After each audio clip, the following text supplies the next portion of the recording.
गज्जू ने बोला कि देखो मुझे तुम्हें गेम कराना है, तुम्हें गेम करना है तो हम शादी कर लेते हैं। मेरे हस्बैंड अगले दिन ही मुझे जिम में ले गए थे। उन्होंने मेरे से ही पूछा था कि बहू कहाँ है, तो मैंने बोला मैं ही हूँ, मतलब मैं ख़त्म हो जाऊँ तो इससे अच्छा कुछ नहीं रहेगा। है कि मैंने अपनी हस्बैंड की भी लाइफ ख़राब कर दिया है। मैं बोलती थी कि मुझे तो अपने पीछे इंडिया लिखवाना है, ऐसा नहीं था कि बॉयफ्रेंड वगैरह, ऐसा कुछ नहीं था। सारा पैसा इसके ऊपर खर्च कर रहा है, बर्बाद हो जाएगा एक दिन, कुछ नहीं बचेगा। तो आज हम बात करने वाले हैं सिमरन शर्मा जी से, जिन्होंने पैरा ओलंपिक्स 2024 में मेडल ला करके देश के लिए देश का नाम बढ़ाया, देश का मान बढ़ाया है।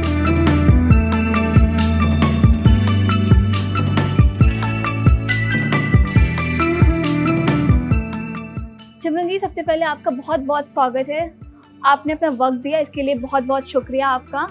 तो मेरा पहला जो सबसे पहली चीज़ मैं आपसे जानना चाहूँगी वो ये है कि आपकी पूरी जर्नी कैसी रही। मतलब यहाँ तक आने में, पैरा ओलंपिक्स में मेडल लाने पे, कांस्य पदक जीता है आपने, तो वहाँ तक की जर्नी के बारे में थोड़ा सा बताइए हमें, थोड़ी सी बातें जो आपकी जर्नी में सबसे ज़्यादा इम्पोर्टेंस रखती होंगी।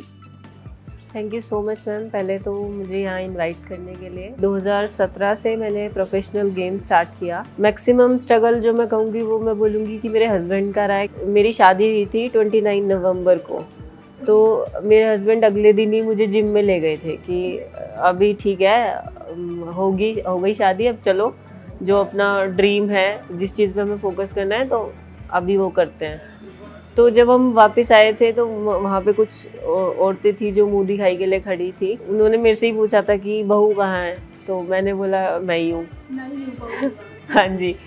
तो उनका एक रिएक्शन अजीब था, और मतलब वो चीज़ें मेरी मदर इन लॉ को झेलनी पड़ी बाद में। शुरू में जब भी हम कोई चीज़ स्टार्ट करते हैं तो आसपास के लोगों का रिएक्शन कुछ अलग टाइप का होता है कि अरे मतलब अपनी वाइफ को कौन गेम कराता है, ये पागल हो गया, इसकी नौकरी है, सारा पैसा इसके ऊपर खर्च कर रहा है, बर्बाद हो जाएगा एक दिन, कुछ नहीं बचेगा। मेन स्ट्रगल ये था कि उनसे अलग जाके हम अपनी चीज़ों पे फोकस कर पाए। शुरू में फाइनेंशियल प्रॉब्लम आई काफ़ी, कोई स्पॉन्सर नहीं था और किसी को इतना पता भी नहीं था। फिर 2019 में आर्मी में पता चला था कि ऐसे किसी की वाइफ गेम करती है, तो फिर उन्होंने मेरे मतलब हस्बैंड को फ्री छोड़ा कि ठीक है हम आपके साथ हैं, आप देश को मेडल दो और हम आपको सपोर्ट करेंगे। तो एक वो बहुत बड़ा मोड़ था लाइफ में कि हम अपने गेम को और अच्छे से कर पाएँ आगे। तो फिर वहाँ से स्टार्ट हुआ। 2019 में मेरे इंटरनेशनल फर्स्ट मेडल आया था चाइना में, और 2018 में मैं नेशनल चैम्पियन बनी थी 100-200 मीटर विद रिकॉर्ड। तब से वहाँ से थोड़ा थोड़ा लोगों को पता लगने लगा, सपोर्ट करने लगे, फैमिली वाले भी सपोर्ट करने लगे।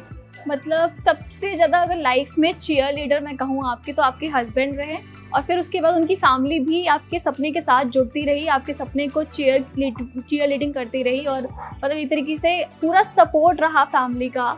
तो ये बड़ी अच्छी बात है, ये सुनने में नई बात है। एक्चुअली मैम माई का तो सबका सपोर्ट कर ही देता है। हाँ। मेन ये है कि आपका हस्बैंड और आपका ससुराल सपोर्ट कर रहा है, तो मैं अपने आप को बहुत लकी मानती हूँ उस चीज़ में। जैसे मेरे मेडल आए हैं और बहुत सारी लड़कियाँ मेरे से आके मिली हैं कि दीदी हम पहले गेम करते थे, फिर हमारी शादी हो गई तो गेम छूट गया हमारा। मैं सोचती थी कि सारे आर्मी के रूल मेरे ऊपर क्यों थोपे जाते हैं, इतनी मेहनत कराता है मेरे को, और मेरे को ग्राउंड पे वॉमिटिंग होती है, चक्कर आते हैं, मैं गिर जाती हूँ, और इनको मेरे ऊपर बिल्कुल तरस नहीं आता। ऐसे मेरी मदर इन लॉ भी बोलती थी कि उन्हें भी तरस आ जाता था कि तू मारेगा क्या इसको। तो बाकी मैं कुछ काम नहीं करती थी शुरू से ही। उसको सिर्फ एक ही टारगेट था कि तुम्हें सिर्फ प्रैक्टिस करनी है और तुम्हें सिर्फ मेडल पे ध्यान रखना है, खाना है, सोना है और प्रैक्टिस करनी है, ये 3 तुम्हारे काम है। बाकी वो आर्मी में ड्यूटी भी देता था अपनी, और घर के काम भी करता था सारे, मेरी डाइट का सारा ध्यान रखना, मतलब पूरा टाइम उसका ऐसे ही निकल जाता था। मुश्किल से वो 3 से 4 घंटे सोता होगा। ये तो हो गई कि आपकी फैमिली में आपके हस्बैंड ने सबसे ज़्यादा सपोर्ट किया, ये शादी के बाद की बात हो गई। शादी के पहले कैसा क्या रहा? मतलब तब भी इतना ही सपोर्ट था फैमिली में, मम्मी पापा का इतना ही सपोर्ट था? फैमिली की फाइनेंशियल कंडीशन कैसी थी, इसके बारे में बताइए ज़रा। फाइनेंशियल कंडीशन बहुत ख़राब थी। मेरे जो फादर थे वो 15-20 साल से बीमार थे, उनको गठिया बाई थी, मतलब फिर वो धीरे धीरे बेड पे आ गए थे। तो मेरी मम्मी सारा काम करती थी। मतलब हम 3 बहन भाई हैं, उन्हें संभालना, तो मम्मी हॉस्टल में खाना बनाती थी और बर्तन मांजती थी, उसी में ही घर का बाहर का सारा मम्मी काम करती थी। और मतलब मम्मी का सपोर्ट तो मेरे लिए ऐसा रहा है जैसे एक बेटे को सपोर्ट करते हैं। मेरे भाई को कम सपोर्ट मिला है, बल्कि मेरे भाई से ज़्यादा मुझे सपोर्ट मिला है। घर वालों को पता था कि हाँ इसकी आईज़ में प्रॉब्लम है या ये, तो आसपास वाले थोड़ा मतलब चिढ़ाते थे कि भाई ऐसे कितनी उंगलियां, देखिए कितनी उंगलियां, किधर देख रही है, किधर बात कर रही है। तो ऐसी चीज़ें करते थे तो उनको बुरा लगता था। वो कभी मेरा भाई लड़ता था पड़ोसियों से, कभी मेरी मम्मी बोलती थी। तो मतलब मेरी साइड से बहुत पॉजिटिव रहे हैं मेरे घर वाले, तो वो हमेशा मुझे किसी चीज़ में बिज़ी रखना चाहते थे। और मम्मी को तो शुरू से ही मेरे ऊपर बहुत विश्वास था। वो बोलती थी कि तू तो मेरा बेटा है और तू बहुत नाम करेगी आने वाले टाइम में। मतलब फाइनेंशियली तो उतना स्टेबिलिटी नहीं थी, लेकिन इमोशनल सपोर्ट जो था फैमिली की तरफ से वो पूरा था। वो बहुत ज़्यादा था, पैसे भी नहीं होते थे। बचपने में पता नहीं था चीज़ें क्या हैं, तो जिद करती थी कि नहीं मुझे यहाँ पे जाना है, तो मम्मी उधार लेके फिर पैसे देती थी कि ठीक है मतलब तुम जाओ। मैं इन लॉज का इसलिए बता रही थी क्योंकि इन लॉज हर किसी के सपोर्ट नहीं करते, घर वाले तो सबके करते हैं। मैंने आपके बारे में थोड़ा बहुत पढ़ा है कि आपकी जो जर्नी रही उसमें एक इम्पॉर्टेंट दौर पे, एक महत्वपूर्ण दौर पे जब थी आप अपने खेल के, तो आपके पापा की तबीयत बहुत ज़्यादा ख़राब हो गई थी, वो वेंटिलेटर में थे। उस दौरान आप शायद डिप्रेशन में भी थी। मतलब वो हमें पूरी कहानी जाननी कि किस तरीके से, क्योंकि आज की जनरेशन के साथ भी ये समस्या है, हम बहुत जल्दी डिप्रेशन को फेस कर रहे हैं। तो ये 2019 की बात है, लास्ट नवंबर की। तो उसमें मेरे फादर की बहुत ज़्यादा तबीयत ख़राब थी और मेरा वर्ल्ड चैम्पियनशिप था और मैं दुबई गई हुई थी खेलने के लिए। तो मेरे मन में कहीं ना कहीं ये था कि अगर पापा को कुछ हो गया तो घर वाले मुझे बताएंगे नहीं कि ऐसा हो गया है या कुछ। तो मेरे से पापा कभी कभी बात करते थे, तो मतलब उनकी हालत इतनी ख़राब थी कि उनसे बोला भी नहीं जाता था। और जैसे वो मेरे से वीडियो कॉल पे बात करते थे तो मैं फिर 3-4 दिन तक ना तो सोती थी, ना खाना पीना खा पाती थी, बस मतलब रोती रहती थी उस टाइम पे कि मैं अपने पापा को कैसे बचाऊं, क्या करूं। क्योंकि हमारी भी उस टाइम पे फाइनेंशियल कंडीशन ठीक नहीं थी। हमारे मतलब मेरे हस्बैंड ने भी ज़मीन वमीन बेच दी थी वो गेम अच्छा कराने के लिए। तो फिर उसके बाद मैं मेडल आउट हो गई थी वहाँ से, क्योंकि हीट में मैंने अच्छा भागा और फाइनल तक पता नहीं इतनी माइंड पे इतना प्रेशर था कि मैं कुछ सोचने समझने की एकदम शक्ति ख़त्म हो गई थी मेरी। कि क्या ये सच है कि उसी दौरान आपको सुसाइडल थॉट्स भी आए और आपने एक बार सुसाइड करने की कोशिश भी करी? ये सच है ये चीज़। उसके आने के बाद वहाँ से 2 बार कोविड हो गया था, मेरा एक्सीडेंट हो गया था। जिस दिन मेरे फादर एक्सपायर हुए थे उसके 3-4 दिन पहले की बात है कि मैं मतलब इतना डिप्रेशन में चली गई थी कि मुझे लगता है कि मैंने अपनी हस्बैंड की भी लाइफ ख़राब कर दिया है। कि उसने सब कुछ मतलब अपनी नौकरी, जितना उसके पास सब कुछ था, उसके रिश्ते सारे ख़राब हो चुके हैं। ना मेरे घर वालों के पास कुछ है और ना मेरे हस्बैंड के पास कुछ है। तो मैं ख़त्म हो जाऊँ तो इससे अच्छा कुछ नहीं रहेगा। तो उस वक्त सबसे ज़्यादा हिम्मत किसने दी? मतलब वापस लड़ने की, वापस खेलने की हिम्मत कैसे आई?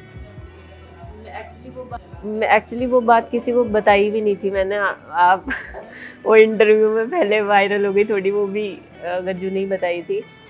तो ये बात भी घर वालों को भी 6-7 साल बाद पता चल रही होगी, सॉरी 4-5 साल बाद पता चल रही होगी कि ऐसा कुछ हुआ था पहले। तो हम वहाँ मतलब मेरे हस्बैंड ने बोला कि हम यार सोल्जर हैं, हम मरते नहीं हैं, हम या तो हम शहीद होते हैं। तो तुम मतलब जब मैं तुम्हारे साथ हूँ तो तुमने हार कैसे मान ली? ऐसा उसने मतलब काफ़ी चीज़ें समझाई। बहुत इमोशनल वक्त था वो कि मैं तुम्हारे साथ हूँ, तुम टेंशन मत लो, हम आखिरी तक जाएंगे, जहाँ तक हो सकेगा वहाँ तक जाएंगे। तो हम दोबारा से उठेंगे, शुरू करेंगे। तुम कितनी बार गिरी हो पहले, तो ऐसा कुछ नहीं है, सब गिरते हैं और हम बुज़दिल नहीं है जो यहाँ से हार मान ले। ऐसी हालत हो गई थी कोविड में कि मेरे से सांस नहीं लिया जाता था। मैं थोड़ा सा चलती थी तो सांस चढ़ जाता था। मैं सोचती थी कि मैं अब वर्कआउट कैसे करूँगी, मैं कैसे ओलंपिक क्वालिफाई होगा। फिर उसके बाद 4 दिन बाद खबर आई कि मतलब पापा नहीं है ऐसे। तो मैं उस टाइम पे समझ नहीं पा रही थी, मैं रो भी नहीं रही थी और पता नहीं मैं हंस रही थी। अजीब सा कुछ उस टाइम पे हो रहा था। मुझे मैं घर पे भी गई, मैं शमशान घाट गई डायरेक्टली। मेरे भाई ने रोक रखा था, मेरे पापा की आखिरी इच्छा थी कि मैं रहूं वहाँ पे। मैं गई वहाँ पे, पर उस सिचुएशन बहुत अलग थी। सब लोग मुझे देख के बोल रहे थे कैसी बेटी है ये, रो भी नहीं रही, क्या चल रहा है। मैं खा रही थी, 1-1.5 महीना हो गया मैं सो नहीं पा रही थी ढंग से, मैं प्रैक्टिस नहीं कर पा रही थी। मेरे दिमाग बस मैं भूल जाती थी। मैं घर पे फ़ोन करके बोलती थी कि पापा कैसे हैं, मेरे को पता ही नहीं रहता था कि ऐसा कुछ हो गया है। फिर मैंने अपने हस्बैंड को ये चीज़ें बताई कि मुझे लगता है कि मुझे डॉक्टर के पास जाना चाहिए, मेरे से चीज़ें मैनेज नहीं हो पा रही ऐसा। तो फिर हम वही साई में ही डॉक्टर के साइकेट्रिस्ट के पास गए थे, और फिर उन्होंने पता नहीं कुछ बहुत सारी बातें बोली। फिर उन्होंने मुझे रुलाया, जो कि मेरे आंसू आने बंद हो गए थे। फिर मैंने एक्सेप्ट करी वो चीज़ कि हाँ मेरे पापा नहीं है अभी ऐसा। मतलब एक तरीके से आपके अंदर वो दुख भर गया था और वो आप निकाल नहीं पा रहे थे। तो एक टाइम के बाद जब आप साइकियाट्रिस्ट से मिले तो उन्होंने आपके अंदर के दुख को निकाला और फाइनली आपने वो फैक्ट एक्सेप्ट किया कि नहीं अब मेरे पापा नहीं हैं। तो उसके बाद कैसा क्या फिर वापस खेलना कैसे शुरुआत किया, किस तरीके से मतलब वापस आप फील्ड में आकर के वापस हिम्मत जुटा करके कैसे लड़ी? वो ओलंपिक जाते टाइम मेरे हैमस्ट्रिंग में पेन था बहुत ज़्यादा, और वहाँ पे जाके जब मैं रेस भागी तो वहाँ पे फिर वो और ज़्यादा पुल हो गई। तो वहाँ पे भी मेडल आउट हुई मैं टोक्यो में। उसके आने के बाद फिर से मतलब कुछ लोग थे ऐसे जो ग्रुप में मैसेज करके, कुछ कोचेज़ ऐसे थे जो बोल रहे थे कि इसको तो भागना नहीं आता, मछली की तरह भागती है, इसका गेम चेंज करवाओ ऐसा। तो मतलब उस टाइम पे मैं और लोगों ने तोड़ दिया मुझे। पर मेरे साथ जो सपोर्टिंग सिस्टम था, जो मेरी टीम थी और मेरे घर वाले थे, और मेरी फेडरेशन भी मेरा बहुत साथ देती है शुरू से ही, जो पैरालंपिक कमेटी ऑफ इंडिया है और मतलब स्पोर्ट्स अथॉरिटी ऑफ इंडिया, ये सारे मुझे बहुत साथ देते हैं। पर कुछ एक आधा होता है ना जो डीमोटिवेशन करने वाला होता है। मुझे लगता है कि ऐसे लोग होने चाहिए लाइफ में। जब तक ऐसे लोग नहीं होंगे तो आप कामयाब नहीं हो पाओगे। बिल्कुल, डिमोटिवेशन भी लाइफ में ज़रूरी है, क्योंकि उससे आपको एक तरीके से मोटिवेट होने की चाहत और बढ़ जाती है कि नहीं अब मुझे इन लोगों को करके कुछ दिखाना है। तो ऐसे में मैंने सुना कि आपको बहुत सारे ताने मिले, मतलब कुछ लोगों ने कहा कि ये मछली की तरह भागती है और बड़े गंदे गंदे तरीके से लोगों ने आपको ट्रीट किया। तो ऐसे में लेकिन लकीली आपका फैमिली, आपका हस्बैंड, सबका सपोर्ट बहुत अच्छा रहा और आपकी खुद की हिम्मत जिसके कारण आप आज यहाँ तक पहुँच पाई हैं।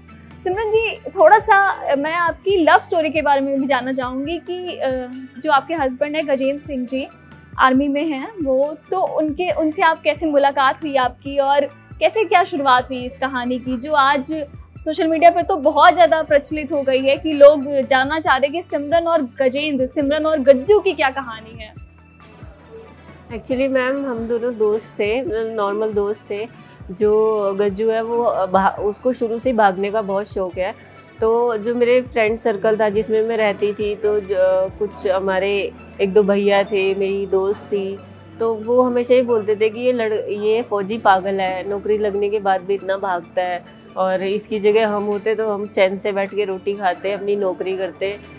इसके जैसा आदमी तो बेकार है, अपनी हड्डियों को तोड़ रहा है, पता नहीं कुछ बोलते थे। मैं भी उनके साथ मजाक लेती थी इस चीज़ की, हाँ पागल है, मेरी भी नौकरी लग जाएगी ना तो मैं भी एकदम मतलब आराम, मैं तो ग्राउंड की तरफ देखूंगी नहीं, ऐसे बोलती थी मैं उस टाइम पे। तो मैं प्रैक्टिस करती रहती थी, तो बीच बीच में हम मिलते थे, तो वो मेरे से बोलता था कि तुम्हारा टारगेट क्या है। तो मैं बोलती थी कि मुझे तो अपने पीछे इंडिया लिखवाना है। तो बोलता था कि उसके लिए तो बहुत मेहनत करनी पड़ेगी। तो मैंने बोला हाँ तो ठीक है मैं करूँगी। तो उसने बोला ठीक है फिर तुम करो, अगर तुम्हें किसी चीज़ की हेल्प की ज़रूरत पड़े तो तुम मुझे बताना, और लगी रहो, छोड़ना मत इसको, ऐसा। तो मैंने बोला ठीक है। फिर ऐसे ही धीरे धीरे हमारी बात होने लगी, वो बात बहुत ज़्यादा होने लगी धीरे धीरे। तो फिर मतलब फोकस उसका यही था कि इसको कैसे गेम कराना है। अच्छा, तो फिर गज्जू की पंचकुला में पोस्टिंग थी उस टाइम पे, तो उसने बोला कि वहाँ पे सिंथेटिक ग्राउंड नहीं है, तुम एक काम करो, तुम यहाँ पे आके ट्रेनिंग करने लगो। मैं चली गई वहाँ पे, पर मम्मी को इतना ही पता था कि वो मेरा दोस्त है, इतना ऐसा नहीं था कि बॉयफ्रेंड वगैरह, ऐसा कुछ नहीं था। तो फिर मैं बता के चली गई। मैंने वहाँ पे ट्रेनिंग स्टार्ट करी, पर जो मतलब जो आसपास के लोग देखते थे वो नई नई बातें बनाते थे, है ना। लड़का लड़की को देख के लोग बातें बनाते हैं। तो फिर हम लोगों ने डिसाइड करा कि गज्जू ने बोला कि देखो मुझे तुम्हें गेम कराना है, तुम्हें गेम करना है, तो हम शादी कर लेते हैं ऐसे। तो गज्जू ने अपनी मम्मी से बात करी, मैंने अपनी मम्मी से बात करी, और थोड़ा सा इधर उधर होने के बाद मान गए सब। बड़ी अच्छी बात है। इस शादी का सफ़र की शुरुआत ही प्रेम के साथ साथ हुई एक सपने के साथ कि हमें आगे चल कर के कुछ बड़ा करना है। बहुत अच्छी बात है सिमरन जी। और आखिरी एक सवाल मैं आपसे पूछना चाहूँगी कि किस तरीके से आप उन बच्चों को या उन लोगों को मोटिवेट करना चाहोगे जो इस फील्ड में, स्पोर्ट्स के क्षेत्र में कुछ करना चाहते हैं या स्पोर्ट्स से अलग भी कुछ करना चाहते हैं? क्योंकि आपकी जो जर्नी रही है वो बहुत इंस्पायरिंग है, क्योंकि आपने डिप्रेशन के फेस को भी झेला है और उससे उभर करके आप आगे बढ़े हो। तो मैं पूरा एक मोटिवेशन का मैं गाइडेंस चाहूँगी कि किस तरीके से आप उन बच्चों को मोटिवेट करोगे जो अपनी इस फील्ड में या किसी भी फील्ड में कुछ अच्छा करना चाहते हैं। एक्चुअली मैं ना बच्चों के माँ बाप को बोलना चाहूँगी कि जैसे कि हमारा बच्चा कुछ कर रहा है तो हम ये चाहते हैं कि जैसे मैं फॉर एग्जांपल जैसे वो स्पोर्ट्स कर रहा है तो हम ये मतलब 6 महीने 3 महीने में और 1 साल में उससे ये उम्मीद लगाते हैं कि उसका मेडल आ जाए।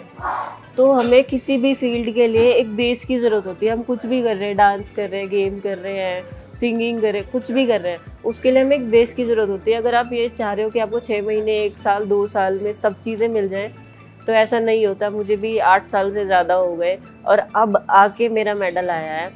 तो हर चीज़ में घर वालों का साथ, स्ट्रगल, आपको सब चीज़ फेस करनी पड़ेगी। कुछ लोग ऐसे होते हैं 3-4 साल करके छोड़ देते हैं। अरे आप आधे में तो पहुंच गए हो, अब आप वापस आ रहे हो, इतना ही तो आगे जाना है। तो फिर आधे में से वापस आने से अच्छा है कि आप पीछे भी इतना ही आना है आपको, आप उतना ही आगे चले जाओ। तो मतलब कुछ भी आपको एकदम से नहीं मिलता, हर चीज़ के लिए मेहनत लगती है। अगर हम किसी भी कामयाब इंसान को देखें तो कभी भी उसको देख के ये मत सोचना कि इसे तो किस्मत से मिल गया या अरे ये एक दिन में कर दिया, तो एक दिन में कुछ नहीं होता। हर किसी के पीछे आंसू छुपे होते हैं, स्ट्रगल छुपा होता है, बहुत मेहनत छुपी होती है और पता नहीं क्या क्या। शायद जो मेरी स्टोरी है उससे भी ज़्यादा लोगों की स्टोरी रहती हो। तो हमें किसी को भी देख के ये अंदाज़ा नहीं लगाना चाहिए और हमें जो हमने शुरू करा है उसको ख़त्म, अगर आपने कुछ शुरू करा है तो उसको ख़त्म करो। बहुत अच्छी बात कही आपने कि एक दिन में सफलता नहीं मिलती, सफलता के लिए काफ़ी दिनों की मेहनत लगी होती है और इस तरीके से सफलता मिलती है एक इंसान को। तो उसको देखते हुए हमें ये नहीं जज करना चाहिए कि नहीं ये बस अभी कुछ उठ करके कुछ कर लिया इसने। बहुत लंबी मेहनत होती है इसके पीछे। और आपका बहुत बहुत शुक्रिया न्यूज़ 18 से बात करने के लिए। सिमरन जी, आपने देश का नाम रोशन किया है और इसके लिए हम सब को आप पर गर्व है, हम सब गौरवान्वित हैं और आपका बहुत बहुत शुक्रिया।